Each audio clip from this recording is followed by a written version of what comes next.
एक जाट था, वो पाँव के जंजीर बांध के निकल रहा था लोहारी के अंदर, भी कोई है जो मेरा रास्ता रोक ले।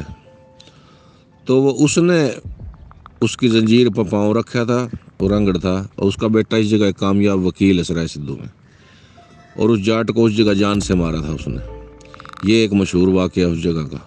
मोठ रांगड़ान जो कि लोहारी का हिस्सा है, मैं यहाँ स्पेशल इस रांगड़ान को डिस्क्राइब कर रहा हूँ कि क्यों लिखा हुआ है वो आप लोग बताएंगे। यहाँ के लोगों से भी पूछने की कोशिश करूँगा, और यहाँ मैं जिनकी वजह से आया हूँ वो लोहारी के लोग हैं, और जिनके पास आया हूँ वो पीछे खानेवाल से हैं, जिनके फादर, जिनके फोर फादर, इवन जिनके फोर फादर होकर भी आ चुके हैं। वो है मेरे साथ हरजीत भाई हैं। हरजीत भाई यहीं के हैं और आज मेरे सारथी हैं। तो ये हरजीत भाई हैं। हरजीत भाई ने मुझे कहा कि मैं पहले आपको विज़िट करा देता हूँ, फिर हम दादाजी से मिल लेंगे। और मोठ रांगड़ान का ये बोर्ड लगा हुआ है। मुझे देखकर खुशी हुई कि जिन रांगड़ों की हम लोग बातें करते हैं ना, वो रांगड़ आखिरकार अपनी निशानियाँ छोड़ के गए, और इतनी निशानियाँ कि उनके नाम के बोर्ड तक लगे हुए हैं। तो अब मैं आपको आपके गांव के दीदार करवाने जा रहा हूं ऑन बाइक। एक बाइक की राइड पे मुझे लगता है कि वो सारा कुछ आपको मैं दिखा पाऊंगा। और ये बोर्ड है जो इस गांव का एंट्रेंस है। चलो बाजी। मोठ गांव के बारे में कहा जाता है कि ये तंवर राजपूतों का गांव था। जब भी मोठ पर कोई विपदा आती, कोई मुश्किल आती, तो लोहारी वाले मोठ आ जाया करते, और ऐसा ही कुछ अगर लोहारी वालों के साथ होता तो अपना साथ देने के लिए मोठ वाले लोहारी वालों के पास आ जाया करते। यानी कि यहाँ पर रहने वालों का बड़ा ही अच्छा भाईचारा था, ऐसा लोग बताते हैं। जैसा कि पहले भी जिक्र हो चुका है कि यहाँ पर 47 का कत्लेआम और 47 की जो लड़ाई थी वो अगस्त में नहीं हुई थी, जून जुलाई में शुरू हो चुकी थी। और ये जो 2 महीने थे, इन 2 महीनों के अंदर ये दोनों गांव बड़ी ही बहादुरी से लड़े थे। यानी कि ये दोनों गांव के मुसलमान राजपूत वहाँ के उन लोगों से बड़ी बहादुरी के साथ लड़े थे जो इन्हें यहाँ से भगाना चाहते थे, निकालना चाहते थे, या इसीलिए कि आप लोग मुसलमान हैं और आप इस धरती को, इस मिट्टी को छोड़कर चले जाएं, क्योंकि आपके लिए एक अलग मुल्क बन चुका है। लेकिन ये लोग या तो इतने ज़िद्दी थे, या इन्हें अपनी मिट्टी से इतना प्रेम था कि इनका ये कहना कि नहीं, हम नहीं जाएंगे। और कहीं ना कहीं उस टाइम के सियासतदानों की भी ये गलती थी, या तब तक तय ही नहीं था कि पाकिस्तान की सीमा कहाँ तक होगी। इन्हें यह बताया गया था कि आप लोग कहीं नहीं जाएं, आप लोगों को कहीं नहीं जाना है, क्योंकि जो पाकिस्तान है वो दिल्ली तक बनेगा, तो इसीलिए आप लोग दिल्ली के दायरे में आते हैं। ऐसा सूत्रों के अनुसार उस वक्त में इन्हें कहा गया था। और इसी के साथ लगता था मिर्चपुर गांव, जहाँ पे ताज़ा तरीन कुछ दंगे भी हुए हैं, और उसी मिर्चपुर के अंदर उस दौर में कुछ मुस्लिम परिवार रहते थे। और जब ये दंगे फसाद शुरू हुए थे 47 के जून जुलाई वाले, तो वो मिर्चपुर को छोड़कर मोठ लोहारी में आ बसे थे। और ये सारे गांव इकट्ठे हो चुके थे। आसपास के जितने भी लोग, जितने भी गांवों के अंदर सारे मुसलमान रहते थे, जिनकी रिश्तेदारियां भी थी, इन गांवों के अंदर, इन दोनों गांवों के अंदर रहने वाले लोगों ने अपने सभी रिश्तेदारों को अपने इस गांव के अंदर बुला लिया था इकट्ठे होकर रहने के लिए, क्योंकि उन्हें पता था कि अगर हमारे रिश्तेदार कहीं और रहेंगे तो फिर उन पर या उन्हें कैद करके या उन्हें ब्लैकमेल करके हमारे साथ बदला लिया जाएगा या हमें भगाया जाएगा। तो इसीलिए इन लोगों ने अपने सभी रिश्तेदारों को अपने गांव यानी मोठ और लोहारी में बुला लिया था। कहते हैं कि उस दौर में इस गांव के अंदर सभी जातियां मिलजुल कर रहती थी, लेकिन खत्री उस वक्त में यहाँ पर कोई नहीं था। यानी ब्राह्मण थे, खाती थे, बढ़ई मतलब खाती थे, और बनिए थे, जाट थे, लेकिन खत्री कोई नहीं था। और कुछ ऐसे परिवार भी थे जो छोटी जाति के थे लेकिन कन्वर्ट हो चुके थे मुसलमान में। अनडिवाइडेड इंडिया के उस दौर की अगर बात करें तो जो आज के पाकिस्तान का इलाका है, भले वो मुल्तान खानेवाल का इलाका है, जहाँ पर हिंदुओं की ज़मीनों पर मुसलमान लोग काश्तगिरी करते थे, उन्हें उनकी जुताई और बुआई करते थे, उनकी खुद की ज़मीनें नहीं थी। लेकिन यहाँ इस हरियाणा के अंदर उस दौर में हाल उल्टा था। यहाँ पर उस दौर में मुसलमानों के पास अपनी बहुत सारी ज़मीनें थी और लोग बताते हैं कि उनकी जो ज़मीनें थी वो इतनी ज़्यादा थी कि वो खुद बुआई पर देते थे और वो यहाँ के रईस मुसलमान कहलाते थे।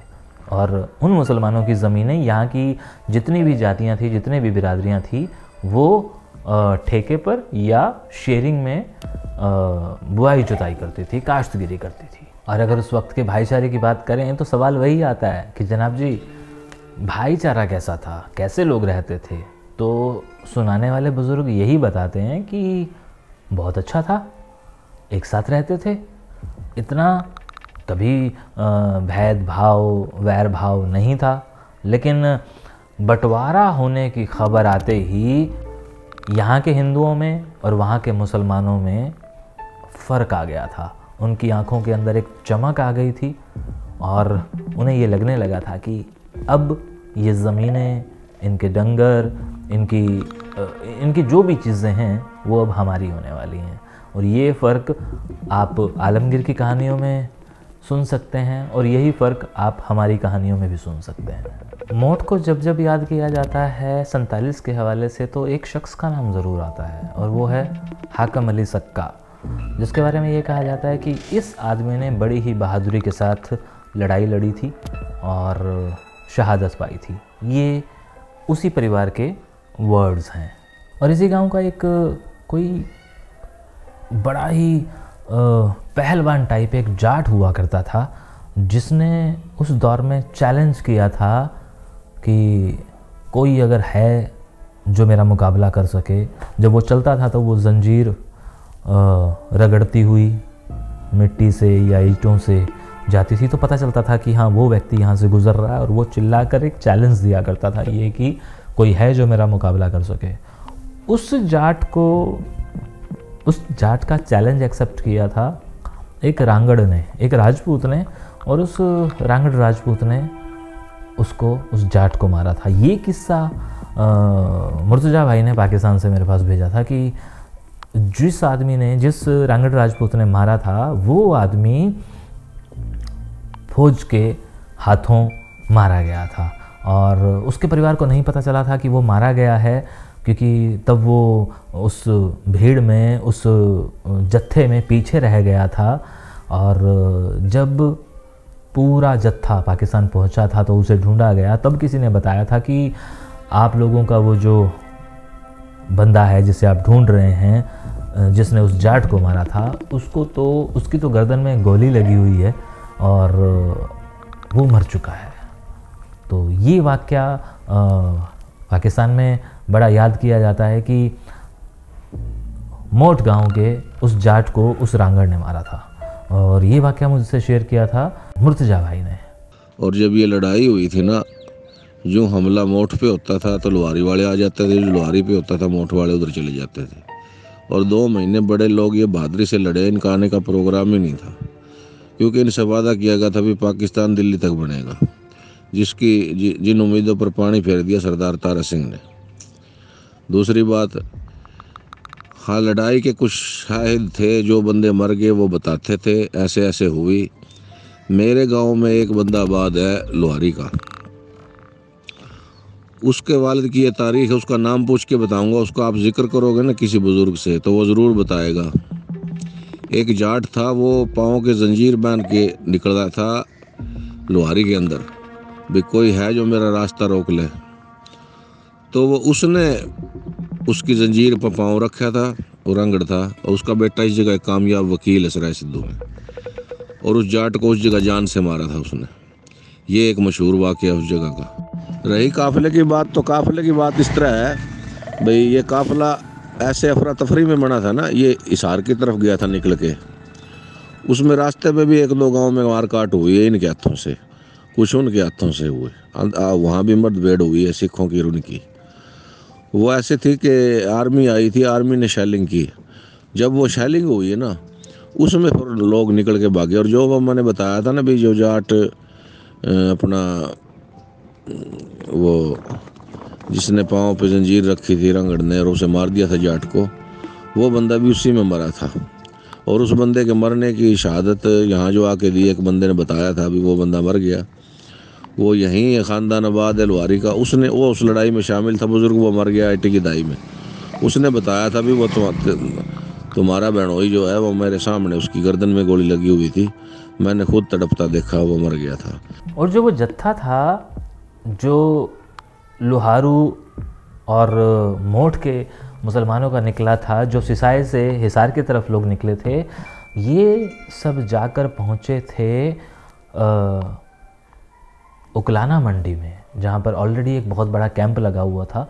उकलाना मंडी में लाखों की तादाद में लोग इकट्ठा थे और यहाँ से ये लोग होते हुए निकले थे आगे की तरफ, जहाँ इन्हें रास्ते में बड़ी सारी दिक्कतें पेश आई थी। और उन लोगों की शिकायत वो अपने वीडियो में आज भी ये दर्शाते हैं कि हमारे को खाने पीने की चीज़ें मुहैया नहीं कराई गई, हिंदुस्तान की फ़ौज ने हमारे साथ ऐसा किया हो सकता है ऐसा किया हो, लेकिन फिर बाद में वो ये कबूल भी करते हैं कि वहाँ से फिर पाकिस्तान की मुस्लिम फ़ौज आई थी, उन्होंने आके हमें सही सलामत वापस पहुँचाया।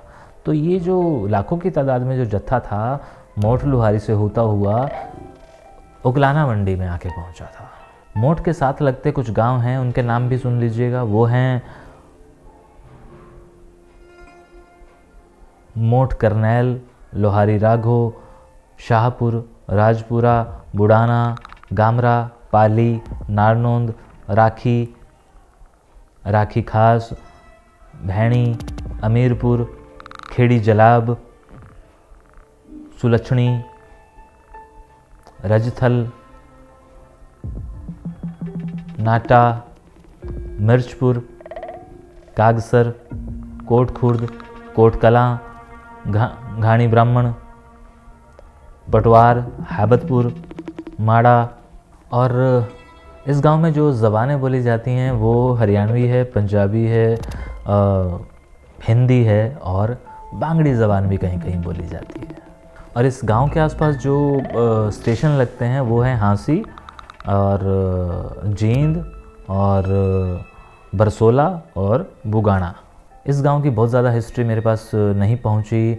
मेरी रिसर्च में जो भी चीज़ें आई वो मुझे मुहैया करवाई मुर्तज़ा भाई ने, और मुर्तज़ा भाई का बहुत बहुत शुक्रिया। और लोहारी गांव के बारे में भी कुछ चीज़ें मुझे आलमगीर ने दी, और आलमगीर ने दी मतलब आलमगीर के वीडियोस से मिली मुझे। मैं खुद जब कोई चीज़ नहीं ले सकता तो मैं फिर या तो उन लोगों का ही हवाला लेता हूँ, उन लोगों से ही इमदाद मांगता हूँ जो यहाँ के परिवारों से जुड़े हुए हैं, यहाँ से गए हुए हैं, तो जाहिर सी बात है उनके पास हमसे ज़्यादा इन एरियाज़ की नॉलेज है। और कुछ चीज़ें अभी भी रहती हैं जिन चीज़ों की परतें खोलने की अभी मेरी कोशिश है। वो चीज़ें जैसे ही आएंगी सामने तब आपके सामने रखूँगा। शुक्रिया।